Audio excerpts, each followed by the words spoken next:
Jiminy Cricket. Oh, it's away. It's falling good. Мынандай бір интегралды есептеп көрейік. Ең бірінші не істейміз? X кубтың орнына біз t деп жаңа айнымалы енгіземіз. Екі жақтан да туынды аламыз. 3x квадрат dx болады мына жақтан.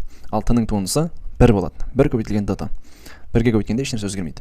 Так, енді біз мына жерде 3x квадрат dx деген нәрсенің орнына, осылардың орнына біз dt-ны қойсақ болады.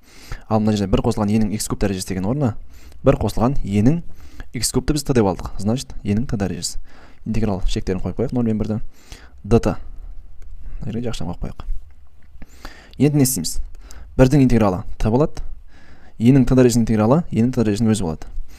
Енді шектері 0 мен 1, t-ның орнына x кубты қоямыз. x куб қосылған e-ның x куб дәрежесі.